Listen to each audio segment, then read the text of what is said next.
Hello, everyone. My name's Brody, and today's episode of Grimm's Fairy Tale, we'll be reading The Wolf and the Seven Little Kids. There was once upon a time an old goat who had seven little kids and loved them with all the love of a mother for her children.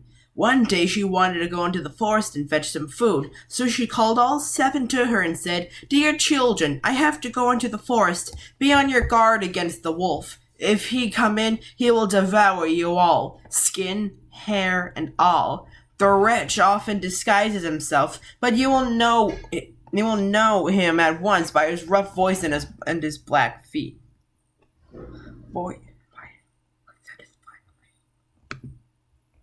Wait a minute.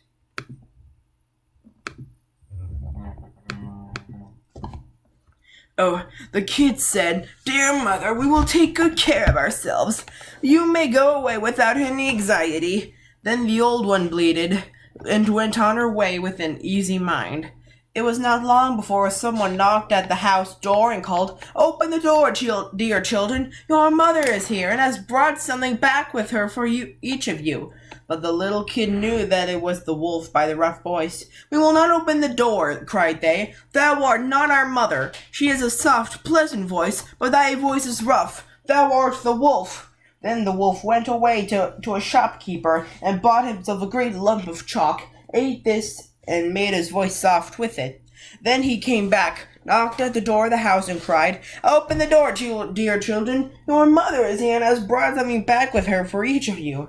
But the wolf had laid his black paws against the window, and the children saw them and cried, "We will not open the door. Our mother has not black feet like thee. Thou art the wolf." Then the wolf ran to a baker and said, "I have hurt my feet. Rub some dough over them for me." And when the baker had rubbed his feet over, he ran to the miller and said, "Strew some white meal over my feet for me." The miller thought to himself, "The wolf wants to deceive someone," and refused. But the wolf said, "If thou wilt not do it, I will devour thee." Then the miller was afraid, and made his paws white for him. Truly men are like that. So now the wretch went for the third time to the house door, knocked at it, and said, "Open the door for me, children. Your dear little mother has come home, and has brought every one of you something back from the forest with her." The little kids cried, "First show us thy paws, that we may know if thou art our dear little mother." Then he put his paws in through the window, and when the kids saw they were white, they believed that all he said was true, and opened the door. But who should come in but the wolf?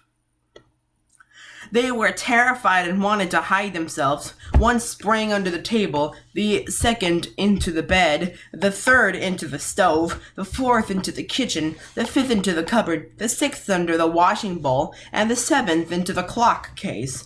But the wolf found them all and used no great ceremony. One after the other he swallowed them down his throat. The youngest, who was in the clock case, was the only one he did not find. When the wolf had satisfied his appetite, he took himself off, laid himself down under a tree in the green meadow outside, and began to sleep.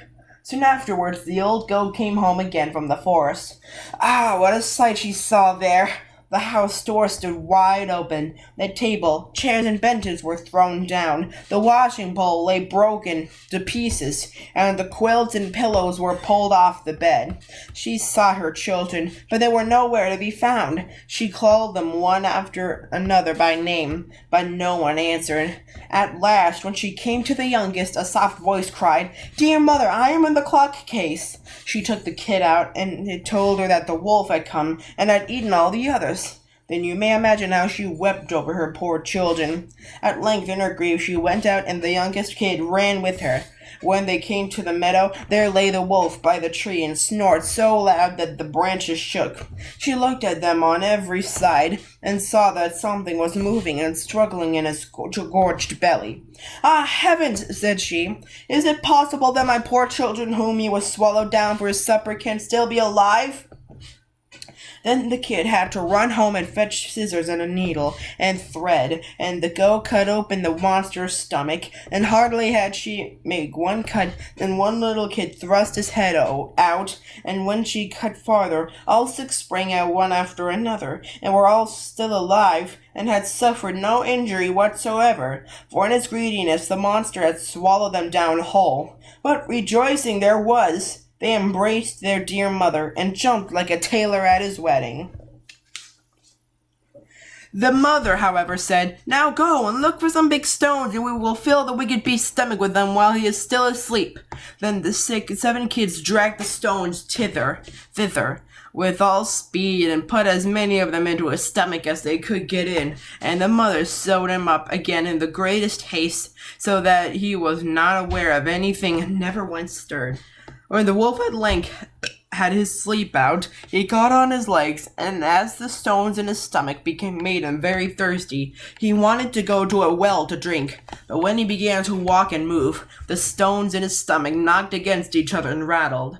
Then cried he, "What rumbles and tumbles against my poor bones? I thought 'twas 6 kids, but it's not, but big stones."